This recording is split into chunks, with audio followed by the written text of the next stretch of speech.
Purifica mi corazón y mis labios. En la misa antigua, cuando todavía se celebraba en latín y de espaldas al pueblo, había muchísimas oraciones que el sacerdote realizaba casi en silencio, en una voz muy baja, solamente para él. Incluso pudiéramos decir que más de la mitad de la misa era así, de una manera muy privada, como si solamente el sacerdote estuviera orando u ofreciéndola, intercediendo por todos. Hoy en la misa, afortunadamente, tenemos el privilegio de poder escuchar la mayoría de las oraciones. Pero esta oración muy particular, así como hay otras oraciones, se siguen conservando como en secreto, donde el sacerdote, o en este caso el que va a leer el evangelio, que usualmente es el sacerdote o el diácono, se prepara interiormente para ese momento específico, porque tiene una suma relevancia. Leer el evangelio, como también va a ser un momento de la purificación en el ofertorio, y justamente antes de comulgar, también el sacerdote realiza unas oraciones en silencio privadas. ¿En qué consiste esta oración que el sacerdote realiza antes de leer el evangelio? Bueno, pues ahorita mismo te lo voy a explicar. ¿Y en qué momento la hace el sacerdote? Bueno, seguramente habrás notado que cuando se canta o se entona el aleluya, usualmente el sacerdote se pone de pie, se dirige a medio del altar, hace una pequeña reverencia y dice algo en voz baja. Es esta la oración que él dice, y este es el sentido.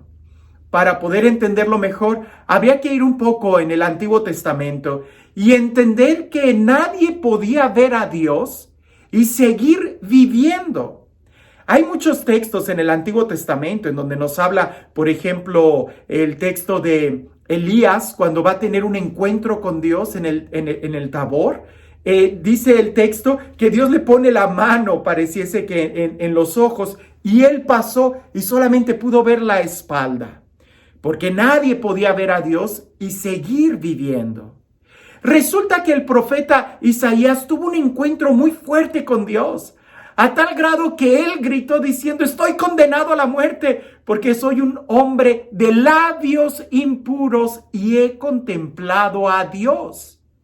Fíjate bien lo que dice el texto, de labios impuros, porque pareciese que de lo que habla la boca es precisamente lo que está lleno el corazón. Y una forma muy clara de poder evaluar qué tan limpios estamos es revisando nuestras palabras. A lo que responde en esta visión el profeta Isaías, si leemos el capítulo 6 y a partir del versículo 1, es de que entonces él ve un ángel que toma un carbón encendido y se lo pone en los labios del profeta para purificarlo, como simbolizando que purificando sus labios, todo él se purifica. Y volvemos con la idea de que lo que está lleno el corazón habla la boca. De cierta manera, purificar los labios es purificar el corazón.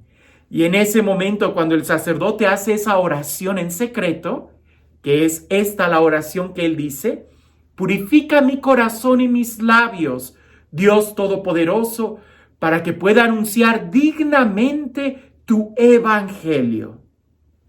En la misa antigua se hacía de una manera más clara la alusión al profeta Isaías, pero esta breve oración expresa todo el deseo. Purifica mi corazón y mis labios, para que pueda anunciar dignamente tu evangelio. Ahora, por un momento presta atención a esto. Si el sacerdote tiene que purificarse y tiene que prepararse para proclamar el evangelio, por supuesto que nosotros, los que estaríamos en las bancas, tendríamos que prepararnos y purificar nuestros oídos para escuchar con atención la palabra del evangelio.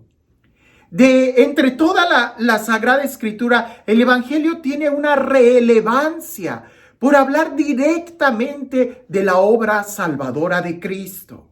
Pero en ese momento en donde el sacerdote pasa y se hace esa pequeña reverencia al altar y pronuncia esa oración en secreto, Aunque nosotros estemos cantando el aleluya con gozo, con júbilo, hay un estribillo o hay un versículo que se lee también entre el canto del aleluya que usualmente hace referencia a la celebración o al evangelio.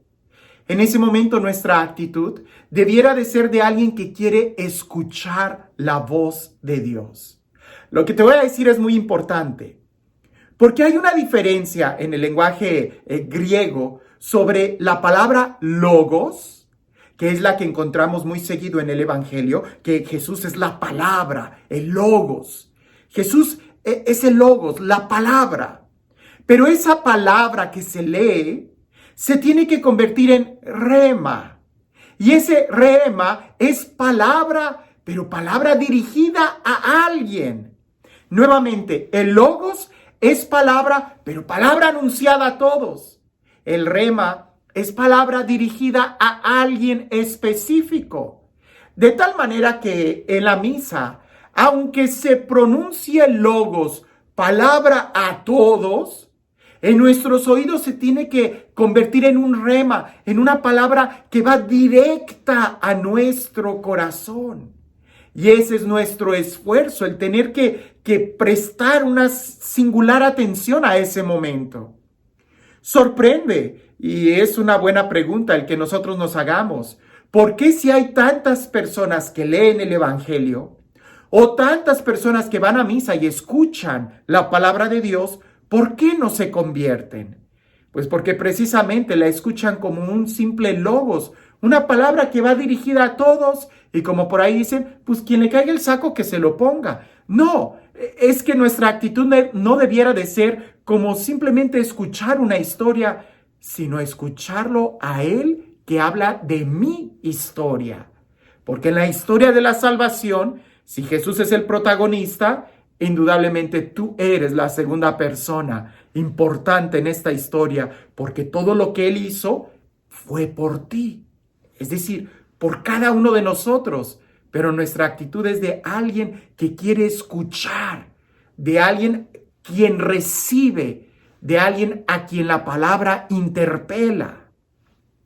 Cuando el sacerdote termina la lectura del evangelio, te darás cuenta que incluso besa el evangelio y también hace otra oración. Esa breve oración tiene como finalidad una consecuencia de lo que acaba de suceder. ¿Qué sucede cuando nosotros escuchamos el evangelio? El sacerdote dice en voz baja, las palabras del evangelio borren nuestros pecados. Y besa el evangelio, porque las palabras deben de consumirnos. Así como decíamos en la primera oración secreta que el sacerdote hace, aluciendo al profeta Isaías con ese carbón encendido, deberían las palabras, la palabra del evangelio, encender y quemar nuestros labios. El fuego debería de hacer arder nuestra garganta y que el calor inunde nuestro corazón de tal manera que todos nosotros nos convirtamos en ceniza delante del evangelio y nuestra vida sea completamente transformada. Cuando el sacerdote besa el evangelio, está besando a Jesús mismo, quien es el evangelio. Ahora, una pequeña como pausa. Cuando el sacerdote hace la proclamación del evangelio, hace una señal de la cruz, él en el evangelio, y luego nosotros tendríamos que hacer señal de la cruz en la frente, en los labios y en el corazón. Y aunque muchas veces nosotros tenemos la costumbre de signarnos o persignarnos diciendo por la señal de la Santa Cruz de nuestros enemigos, en el evangelio cuando no decimos nada, la actitud es mi mente, dispón mi mente, mis labios y mi corazón para poder estar en sintonía con el evangelio. No se trata de que estemos pensando, diciendo otras oraciones paralelas, sino más bien que nos estemos disponiendo. Y como cuando yo era pequeño una catequista me dijo, la señal en la mente es como una llave para abrir la mente y escuchar el evangelio. La señal de la cruz en los labios en ese momento es como otra llave para abrir mis labios y poder proclamar el evangelio que voy a escuchar, de tal manera que toda mi vida se vea transformada en mis acciones que simbolizan las palabras en ese momento. Y la señal de la cruz en el corazón sería como otra llave para abrir el corazón y escuchar las palabras del evangelio que penetren a mi corazón, que no sea solamente algo externo, sino que desde el interior me vaya transformando. Así que si el sacerdote se dispone para proclamar el evangelio, también nosotros debemos de disponernos para escuchar estas palabras, las palabras de vida eterna. Jesús mismo quien nos va a hablar y nos habla en el evangelio.